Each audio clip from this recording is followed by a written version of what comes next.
we go. It's 12 o'clock. Well, it's a little bit late. It's taking stock. It's Tuesday, the 3rd of October, 2023. I'm joined by Johnny Boy, the human. He's a human. You all right, fella? A bit cold there in your penthouse flat in London? Yeah, well, yeah. Getting chilly. Autumn is coming. It is getting chilly. Have you put your heating on yet? Not really, no. Hang on, I've got... Right, sorry, I'm all over the place today. I've joined in late. I tell you what I was looking at. Very fascinating. It was Oxford Biodynamics. Yeah, I was looking at how much their test costs, you know? Because we are at a certain age, John, you and I, where we'll have to have these PSA tests and the PSE, which is their test, which apparently approves the efficiency or efficacy of the test from 55 to 95%. I couldn't find a price point anyway. And I was saying why I was looking for this is because I was reading their broker note, and about 25 million men have a PSA test in America, 10 million in the UK. So it's a 35 million, opportunity for them. Let's say they get 10% of that market, 3.5 million, times that by whatever the cost of test costs. And, that's the thing. Anyone know? Let me know. I'd like to see some, I want to see some numbers. As I said, I'm struggling to find forecasts. Yeah. So, by all means, ladies and gentlemen, if you're watching right now, if you haven't subscribed, first of all, your first job of the day is hit that subscribe button, then the like and share, but also comment if you found any, price points for this Oxford Biodynamics, and we'll cover the news in a bit. But I'd like to know the price of that, market penetration, because largely, if you've got something as revolutionary as this, and it is, you can expect 5-10% of the market. Well, the interesting thing is, today's news is that they've got reimbursement codes from the Medicare, Medicaid. So it's got its own code, so doctors can order this test and be reimbursed through their Medicare system. Yes. So in a sense, the price point, it doesn't matter to the end consumer. The patient. It matters obviously to us as investors, because we want to know actually what the potential value of this is. Okay, there's the market today. FTSE 100, it's up a smidge. FTSE AIM all share, a new low, ladies and gentlemen. Go, it's doing well. Look at that now.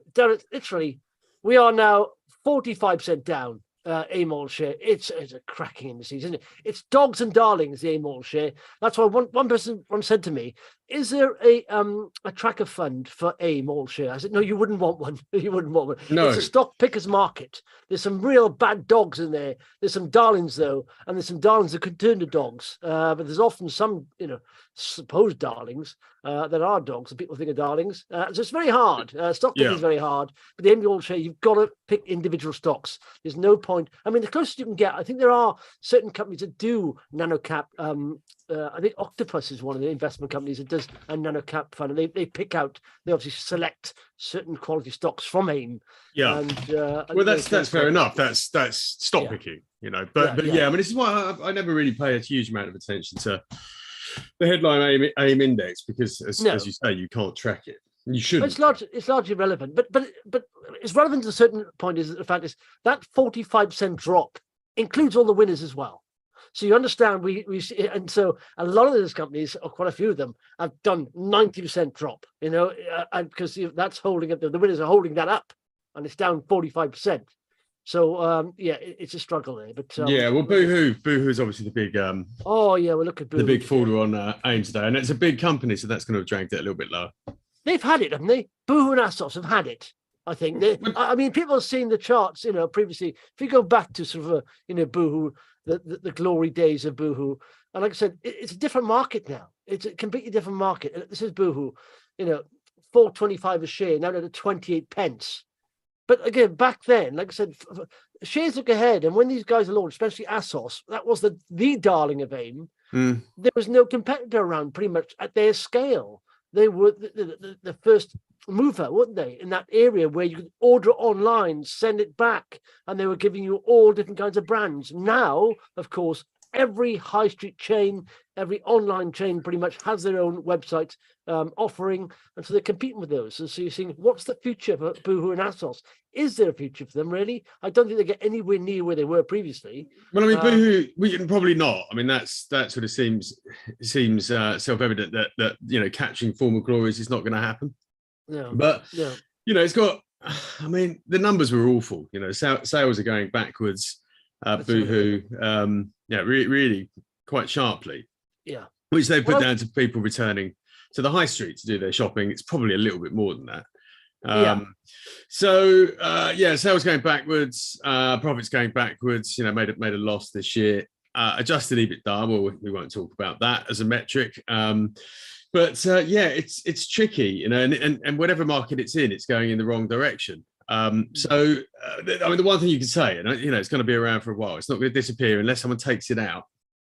It's got plenty of headroom on its borrowings. It's that's the saving grace. That is the saving grace. Yeah. So we got here. This is what I always think. When you have a company that is generating revenue and then generating sort of profits or losses, and they come out with their results 6 months, right? And when the first scroll of your page, you can't see any pretty much, financial results. All they're talking about here is customer first, invest in growth, delivering sustainable ROI. Okay, what are you trying to hide from us? And this is also the same with companies that don't put their financial results in the main body. Where they put them on the website somewhere, you have to track them down somewhere. What are you trying to hide? Be upfront, be transparent, isn't it? We want to see financial results. These are financial results. You can't blame them for trying. I know, look that. It's up to us to dig around and find the pertinent information. So there we go, down 17%, top line pretty much. Everything there is in brackets pretty much, isn't it? And you see loss making. Like I say, scroll down. So revenue, gross margin. That's not bad. That's not bad actually. The gross margin for a retailer online. I don't think that gross margin looks that bad. It kind of tells you kind of how much margin there is in clothing.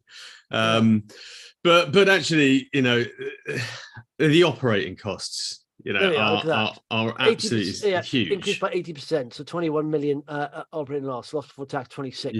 Yeah, and so it's what goes on behind. It's not it's not the clothes themselves. It's not the actual product itself that is where the cost lies in this business. It's actually getting that product sold and out to consumers.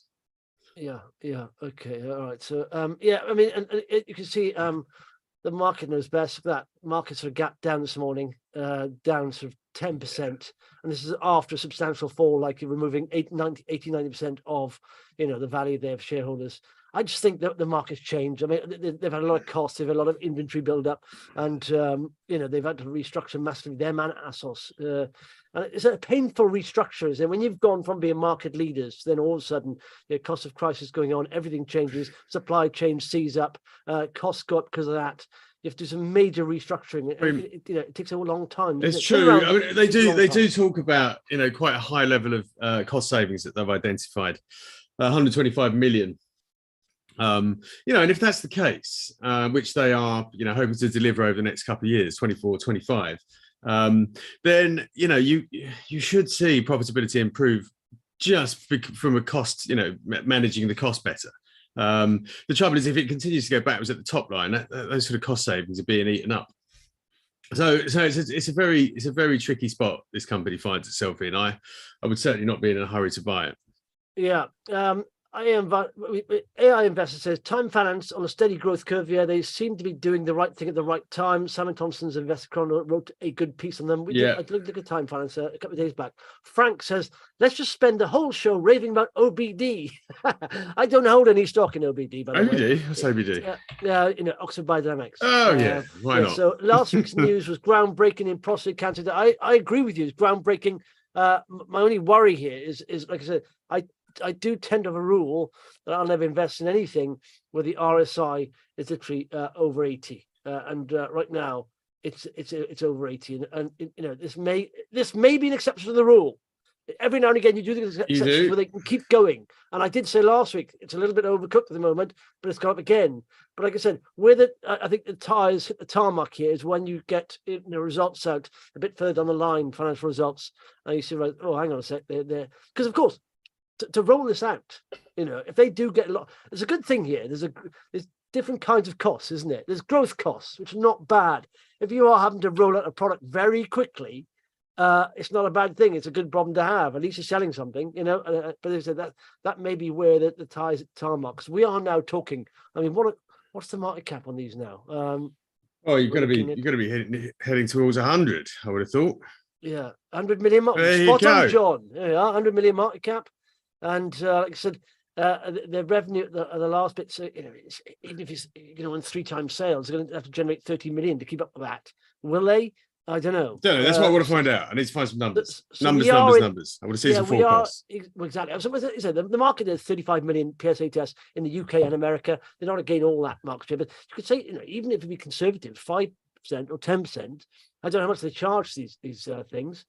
So that's what we don't know. So to see the revenue. Anyway, we're not going to spend the rest of the show raving about Oxford. No. But of course, these don't need FDA approval. But all they need is it because it's a test. It's not injecting anything into patients. It's not a new medicine or anything. All they need is that the laboratory be tested by passed by the FDA, which I think it has. But Oxford. Yeah, you got to make tests need to work. You can't. Yes, they need to work. But I think you proved that. I mean, they've proved that. If you look on their thing, I did look at their. It's a bit like LungLife AI. They don't need. LungLife AI are going for FDA approval because it basically it's a good reputation to have within the industry, but they don't need FDA approval because it's not a novel medicine anyway. Anyway, let's look at the front page of Vox here. Let's look at the rise of Boohoo is most read, Oxford Biodynamics most followed. Ondo, Ondo's had a bit of a sell-off of late, but it's come back yesterday. It really rallied yesterday. I think it did a presentation. They did the chief executive did an interview with the London Stock Exchange. Oh, there we are. So they rallied about 17% yesterday. But it's come down from literally. I said was the highs pretty much here, and it did the correction there of 35% in 62 days there. So, but now it's rallying nicely. So there we are. What else is up there? Clean tech, lithium. Okay. What are alien metals? I always think of alien metals. I've looked at that. Should be exploring for metals on a different planet, shouldn't they? So I'm sure somebody will at some point soon. So they've just done agreements signed for Handcake project. Valerium, I don't know why they're rising. Blockchain. 5%. What? Blockchain, is it not? Blockchain? Yes, blockchain, yeah. But it's like an Aquis. I don't know what the deal is with that. I do know. Operating loss, 650. This is for interims. What's the cash there? Cash of 5.7. That's £5,700, not 5 million, is it? Yeah. Yeah, it does look that way. They got 5,700 quid. Oh, okay. So that's it already. Angle. The company that I struggled to get my head around. I told you, don't know biology degree. So this company has always looked lots of science. Yeah. Very little in the way of money coming in. So. Yeah, it's a liquid biopsy, isn't it? In breast cancer, they're doing DTCs, which is in fact, DTCs are circulating tumor cells. That's what LungLife actually focused on as well. Circulating tumor cells was pick up earlier than detection there. Yeah, it's been around for a while. In fact, I've looked at time as well. We'll have a look at time. Yeah, look at that. Oof. That's this company has been around for as long as I can remember. This company was around when I was in the stock market just after the .com boom and bust. So yeah, they've been going a while. So what's the market cap there? 38. Okay, all right. Yeah, they've got some punchy forecasts out there. So yeah, so we're talking 3 million this year, 9 the year after, 20 the year after that. Yeah. But not a profit in sight. Okay, this time, so the only concern here is it's done nicely, but we are seeing maybe a bit of resistance there around 30 pence to 29 pence. But it's been running strongly. I tell you, who's got some punchy forecasts out there. Is some news out today. I don't know if you've covered them box still, but Invinity Energy Systems, they go from basically 30 million in revenue in 2024. To 133 million in revenue in 2025. That's when they become profitable. Of course, it's a high capex business, so they need that top line growth to generate thing. But they announced. What do they announce today? There's another deal where this one is in. Where is it? It's another Taiwan. Yeah, Taiwanese. They have a partner in Taiwan, so this sort of naturally follows that this will be where they're doing a lot of business. So yeah, this is with who's it with? Taiwan's National Applied Research Laboratories. Yeah, no, this is it's big stuff.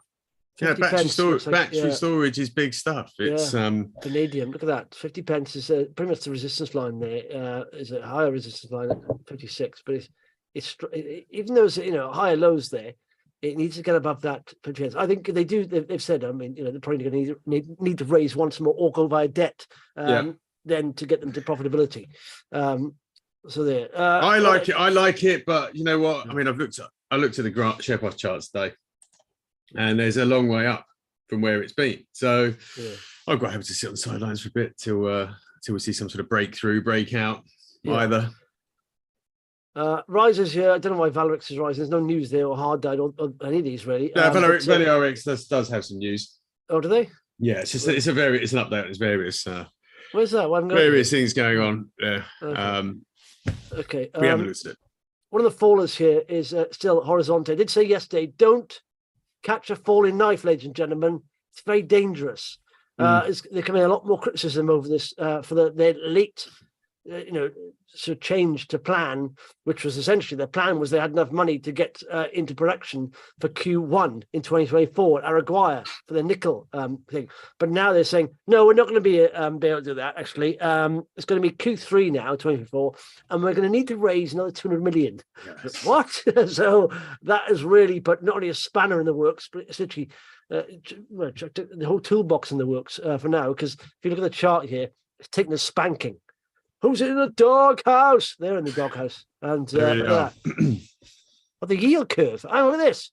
This is interesting. I got to look at the yield curve. Have you noticed the longer duration bond yields are rallying? They've been sold off basically, and so this will affect the yield curve.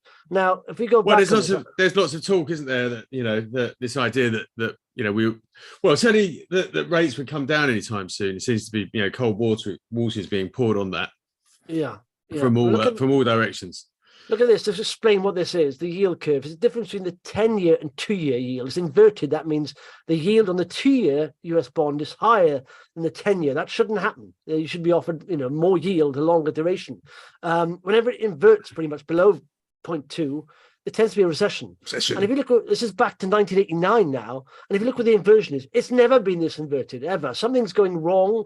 Either the monetary system is messed up somewhere. Really? Or if this is the case, and there's no better predictor of, by the way, recession than this. It's predicted the last 10 recessions correctly.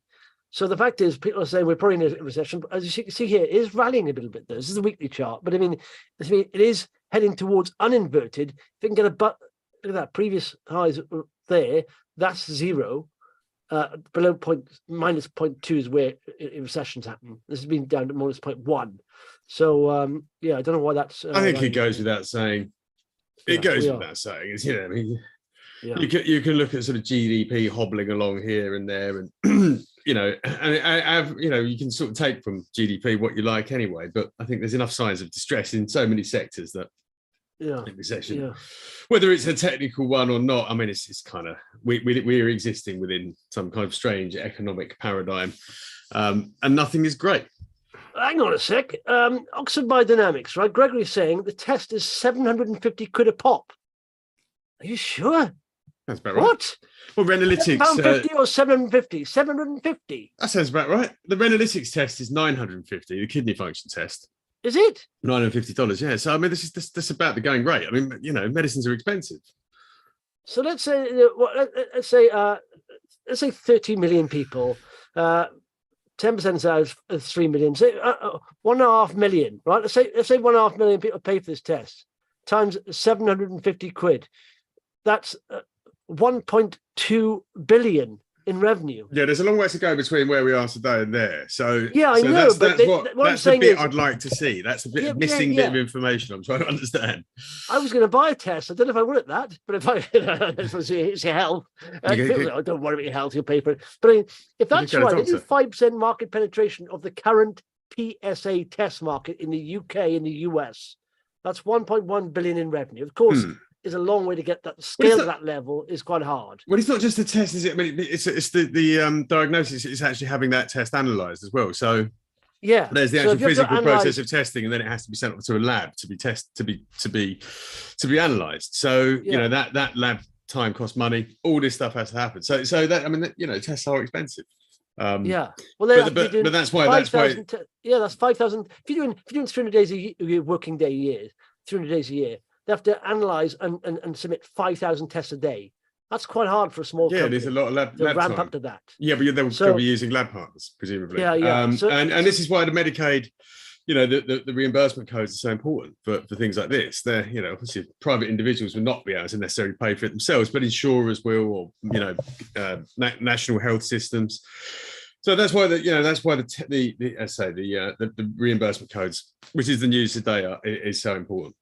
Okay, all right. Let's it's a huge potential, but I do think sooner or later they're going to need to raise funds. But when you tend to have these hope pipe potential stories, they rally strongly, and then all of a sudden they'll come back on when it releases financial results. They tend to come back a bit. So I would be careful about jumping in now. So it could, they could even. I'm not going to say they raise funds. Yeah, I'll tell you what. Yeah, no. I'll tell you what else was up today. It's on the homepage, which I do like the look of, and it's down there in the bottom right. Is Aurrigo International. Yeah, I heard these guys on. Like I said, I literally I walk the dog every afternoon, and I listen to sort of financial podcasts. And I heard these been interviewed on Sky News with Ian King. And he said, yes, we're listed on AIM. I thought, really? And so Aurrigo International. So they've done a deal with British Airways, pretty much. Pretty British Airways, yeah. So we don't know which airport, but one can only assume it's Heathrow. This is for basically autonomous electric baggage and cargo handling vehicles, and the sort of software that powers all that. And it follows a deal. They did a deal in Changi in Singapore, another big airport, and they did a deal in the East Midlands Airport, UPS, for cargo handling. Yeah, and these are sort of, they're being paid, obviously, but they are in essence prototype deals. So they're sort of evaluation deals. Yeah. But it's picking up a lot of them, and Changi's a little bit further ahead, and so I think as more people see what's happening at Changi with this technology, the more airports are likely to start trialing it. So the momentum is building. What's that? Is that the auto shuttle? That's the auto dolly. The auto dolly is the baggage handling system. If you go up a little bit. Yeah. Oh, no, that's the baggage handling system. Auto sim, auto dolly tug, auto cargo. Yeah, these are all the airport systems. Also cargoes for heavy cargo. That's what they're testing with UPS. Okay. This is the way forward. I mean, do you know what? Oddly, like I said, they didn't have any news yesterday. They had financial results out. But yet, look, yesterday they went to rally by 20%. Oh, fancy that. Yeah, what's all that about? Interim results, if you scroll down, I mean, they are sort of just starting revenue growth 35% to 3.1. Now, if you understand, they are like a 70 million market cap. Yes. They're doing, are there any forecasts on these? Yes, I do. Yes, I do. 2.8. Go on. There's actually some forecasts in the piece. I put them in the piece. But turnover this year is going to expect to be about 10 million. Oh, that's good, because they're 3 million. That's nice in growth from 3 to 10. So they're going to double H2 revenue. That seems quite good. A lot of it is sort of grant funding. So these projects are basically grant funding. There's one with the EU that's in a few European cities, including Prague and weirdly Milton Keynes. Which is testing the cutting edge of tech, isn't it? Absolutely, which is they're testing something called auto shuttle, is basically autonomous passenger vehicles for city centres. But that got a fairly chunky grant. The UPS deal is being grant funded as well by UK Innovate, and I can't remember the other organisation. But so grant funding is making up a lot of this revenue, but it does provide a very strong platform for commercial growth beyond that. 10 million this year, still loss making, but all being well, I think the broker's Singer, they're looking at 26.5 in 2024, so a very rapid increase. At which point it becomes profitable in 2024, according to Singer. Okay. I mean, it's this. I mean, I hadn't realized the baggage handling industry is worth something like $30 billion globally a year. Yeah, and with air passenger growth, as it is, it's going to be worth double that by the end of the decade. So there is a big opportunity to tap into here, and it's basically all about security, environmental protection, these vehicles are electric, and efficiency, cost savings at airports as well. Yeah. Who hasn't been involved in something that's gone wrong with baggage handling? Yeah, exactly. Baggage handlers always go on strike, baggage handlers, won't they? Yeah, so now you can be careful, because these little fellas will take your jobs. Yeah. So the robots are coming until the robots rise up and start striking as well. But yeah, so actually by 2024, assume these forecasts are good. The shares don't look cheap on a don't look expensive when you get to 2024, if it maintains this growth at this current trajectory, which there's no reason to suggest it won't. It's a nice niche, and it seems to be ahead of the pack. Yeah, I see Gregory's on 1 year in OBD. 25 million tests done in the US. Yeah, doctors will be obliged to offer the best test going. They'll be held to account if folk with cancer fall through the net. The test is 94% accurate. Yeah, okay. All good. Main issue I see with ISC, this is laconic. Main issue I see with Invinity is that they're horrendously underfinanced compared to US competitors. Yeah, they're not horrendously underfinanced. I mean, they will have to raise one more. I mean, I quite debt finance. You remember? Yeah, or debt finance. But I quite like, in the US, people tend to overfinance and everything's over bullish, and because of that, companies can go on for years being unprofitable. In the UK, because there's not that much depth to the markets, capital markets aren't that big. You have to get the profitability quicker, and I quite like that efficiency. It can help a lot. But or it does, or you don't get to profitability quicker, and you just disappear off the face of the earth. Which is, there is a lack of what I think is described as patient capital in the UK when it comes to this sort of thing. Colin says Surface Transforms, only competitor Brembo, 290 million of contracts and finally forecast to turn profitable. Have you ever looked at them? Yes, Surface Transform, I like them. They're horrendously overvalued for a while. I don't understand why. Maybe they got horrendously overvalued. Just they're overvalued. I mean, I'd be over the top. But I mean, Surface Transform, I did like their technology, but I never understood. I said, let me just maybe they've changed. I don't know, but I haven't looked at them for a while. But I did think Surface. Transforms. In fact, didn't they drop recently on news? I think let's have a look. RNS 61 million. Yeah, 61 million market cap. All right, they got 3.3 of revenue. I thought, what? So unless that's going up massively in thing, and they make an operating loss of 4.6. So they're cash of 4.5. So literally, they've got 6 months of cash, and yet they seem quite. They're not cheap. Explain to me why they're not cheap. Maybe they've got something that's superb. What's any forecast on those, John? Yeah, 30 million this year, top line, 30 the year after, 40 the year after that. Profitability in 2024, and then rising sharply in 25. And if you're looking out, the shares don't look expensive. Okay, but they still. I mean, they still. Did they drop? They need to make. They haven't got enough cash to get the profitability there, have they? Who knows? I'd have to have a look at it in more detail.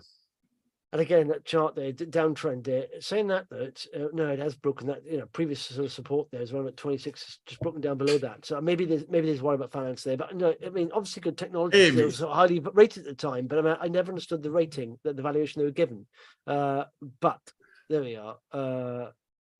Maybe I don't know the story that well. I do apologize. Yeah, I need to go back and have a look at that one. Yeah. Okay. Have a look tomorrow. Oh, by the way, I'm going to say now I've held shares in Trufin for many years, and it's taken a while to come round. And why I like them, essentially, I've interviewed James there, is when you're looking for companies, I think you've got to look for best in class. And Satago is that. It's invoice lending. They don't deal with Lloyds now and Sage, two FTSE 100 companies. When you get a small tech platform doing deals with massive companies like that, one of the biggest in the UK, then that's almost your own due diligence. But nevertheless, there's been a delay on. They were lending off their own book, Stargo Finance initially, but then Lloyds has taken them on, and now they're a software company using Lloyds is lending platform. But the migration of Lloyds lending books could take a long time, and it's going to start in 2024. But nevertheless, it did 35% upside in H1 revenues compared to last year. That's going to double this year. So their forecast is 27.6 million for this year. And if you imagine they did H1 of 8.5, so they're going to double H1, and then going forward, even more growth, and they've got enough cash to get a profitability, which will be in 2025.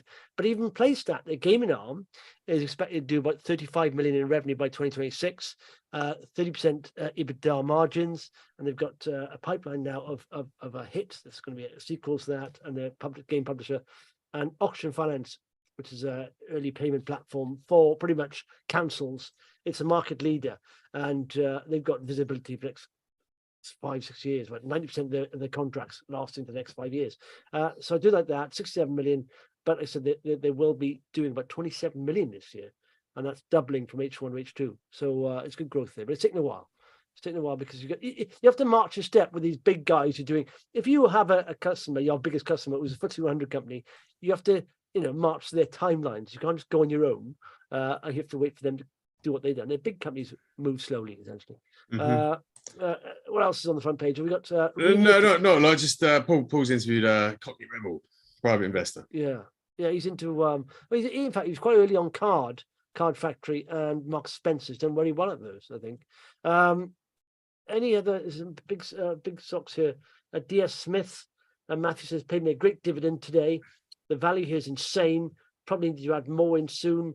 Airtel Africa, or a good growth story, solid dividend, third largest position. Any thoughts? I'm not into big stocks. I find them, like I said, a bit boring. But yeah, I mean, Mark Cockney Rebel, just that, as you say, done well on Marks and Spencer. There is opportunity in big stocks to make a decent return. I worried about DS Smith. I wrote a piece quite some time back, only on the basis that I kind of felt that if we were going to see, it got caught up in the kind of narrative around e-commerce, and it makes paper, basically packaging. So obviously a big beneficiary of more stuff being shipped. So there is cyclicality in there, but also there was a bit of over exuberance around like the fact that the whole world had changed to the point where we'd never leave the house again. So I think what we're seeing now is a sort of settling down period where it sort of plods along, which is kind of reasonable, and it does take it into the territory of being not very exciting because it will just plod along for a bit.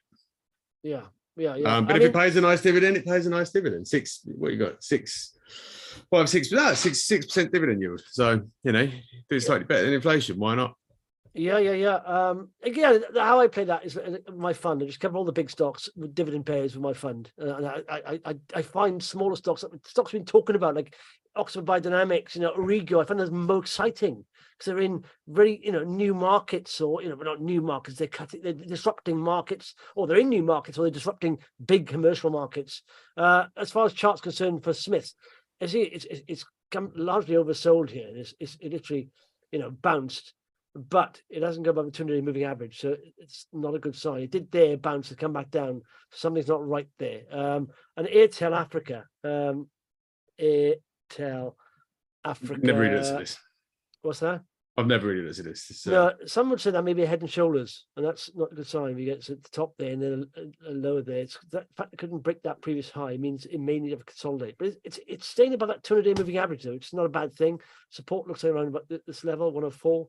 But yeah, I never see any. I'm into stocks because they're exciting, big upside. I want, if I want just a 6% dividend, I just go for the dividend on a fund. I mean, what size are these companies? Are they going to double? I doubt it. So that's my thoughts on big stocks. That's all. But it's not exciting enough for me. Fair enough. Fair enough. Is there any other comments there? Sorry, Matthew, it's not my bag. Big thoughts. Have you done your homework on BKS, chaps? Not John, yet. you said you do that. Yeah, I haven't done it yet. I'll have a look later. Beats. Yeah, it'll take me a while. No, a few other bits of news today that I thought were worth a mention. PCI-PAL, we talked about very quickly the other day. It's basically call center payments, and they won a patent case, and the shares are down again today. I saw because the company's basically said the competitor is going to appeal. So there you go. Give it and take it away. Yeah, they said there's a comprehensive rule against that competitor by the judge anyway. So doesn't stop an appeal, but it's just one of those things. It's funny just the way way stocks jump around sometimes on news like this. Elsewhere, I noticed that Nexus Infrastructure have we looked at it? It does infrastructure for the housing sector. Ticker Nexus, NEXS. Just another example of shares down quite heavily. Just when I'm looking across the board, and you've got Tortilla in restaurants, you've got Pressure Technologies, which is an engineer, does sort of high pressure cylinders. And precision parts for oil and gas, and Nexus Infrastructure, which supports house building. I just think there is generally, still signs of economic weakness coming through the stock market in a way that investors hadn't been prepared for. Yeah. And the big moves just tell me that. So, I know the stock market and the economy are not directly intertwined. They don't move in lockstep, but I don't think all the economic pain is yet priced into shares. Yeah, but if you look at stocks that are doing well, right, you have to understand stocks that are doing badly, when the market turns, they will do very well. But there are stocks like we talked about Oxford Biodynamics, it's almost med tech, in that space, or yes, AI, those kind of things that have, real big upside. They tend not to get affected too much unless they have to have a funding round in some way. So you need to find companies that are almost insulated from this. And the obvious, casualties are where there's consumer costs, they've got debt as well. So this issue, if their end customer is the consumer, and literally they have debt as well, they've been bitten from both ends. It's like being attacked by a dog biting you on the backside and one being on your head. It's not just the consumer. I think the interest rate well, that's what I'm saying. Issue has hit corporates alike. But both ends though. If you, for example, Tortilla Mexican Grill, top line is fine by the looks of it, but then if you scroll down, right, loss before tax has increased, okay, and then you got net debt. They've got debt there, which is net cash last time. Now they are being penalised on that debt at one end, and then the consumer's been a bit more wary on the other end. So, okay, was that? I mean, like for like growth is only 5% because they're obviously opening more stores or something. But are people going to be spending more over the next 6 to 12 months? Maybe not 6 months, maybe 12 months if interest rates come down, but it's going to take a while. So if your customer is the consumer and they're struggling and you have debt, you are literally being eaten from both ends, so you don't want that. You want a customer that's not in that space where almost like medical, for example, especially American, they're not going to, that market's not going to die down, in the next 6 months. People still need healthcare and all that stuff. And also if you've got no debt, it's fine. So you want big upside, but there we are. And where's Tortilla? What is it? Tortilla. MEX, MEX. MEX. Okay. Yeah, look at that. I mean, that's there are good companies in this space, leisure activity, and yet they're being hammered. Just through sentiment. XP Factory, for example, they've done really well. The figures are excellent, but they're being hammered just by sentiment. Some say, okay, let's buy some more shares while you can. In fact, they haven't been hammered that much. They've been in a trading range, apart from the thing, But others say, don't fight the sentiment. You can't fight that. You got to wait until it changes. Yeah, well, I kind of tend to agree with that. I mean, I'm looking at all these bombed out share prices, and I think a lot of these companies will stick around. And when there is a clear shift in sentiment, which I don't think we've had yet, then off we go. Oh, they'll be the biggest gainers. But right now, is now the time to take position? Maybe if you've got patience. Some of the bigger companies pay a dividend, yes, definitely. I am very judicious. Yeah. Wait. Or would you rather have cash? Cash. Exactly. I know what you mean. Dry powder. Yeah. But by the way, I didn't forget. I didn't think this, but this is good news, isn't it? A good sign that food prices have fallen for the first time in 2 years. Only a little bit, but like I say, we are the reason why Bank of England are pausing. Unemployment's ticking up, but also inflation. Look at that. Overall shop price inflation, which includes non-food items, fell 6.2%, the lowest rate for a year, which is good. Still prices going up though. Yeah, they're still going up. Yeah, but it's at a slower pace. They're slowing down. When you lose that momentum, hopefully it'll go down. But Greg's doing well again, and they're saying they could bid to go to the international markets. I can't see how they fail. Is there anyone who wouldn't like a bit of Greg's around the world? Have you ever been to France? Yes, they could do with Greg's. No, they couldn't. They need a bit of carbohydrates. This is the finest in UK cuisine. If we can't export Greg's, okay, the UK economy is knackered. it's the finest culinary experience the UK has to offer, but they are going to dabble a little bit. What have their shares done? I haven't actually looked. In fact, I have to say, if I didn't mind to buy them in the downturn because obviously they're locked down, but they bounced back massively from the downturn. There we are. They went up to 11 quid. 3 and a bit % down today. Yeah. I mean, I'm sure trading is reasonably solid. Well, yes, it is. 14.2% like-for-like sales. I have to say, the idea that Greggs could conquer continental Europe is conquer the world, absolutely ridiculous. No, they'll conquer the world. Did you see that girl? It's an American girl on Twitter a while back, and she was standing outside Greggs' English friend, and she was saying, guys, I got to point out, we've not got these in the US, but they're fantastic. GRX is a fantastic store. Now, if you've not been at GRX, and the English friend said, it's Greggs, it's not GRX. Just GRX. What? But I think it's a huge market for them in America. I can't see anywhere who wouldn't like a bit of Greggs. And lastly, this is ridiculous, isn't it? Easy Life. easyJet is suing them over, it's a band from Leicester or Leeds or somewhere. I can't think where it was from. But they're being sued by easyJet. What are easyJet worried about?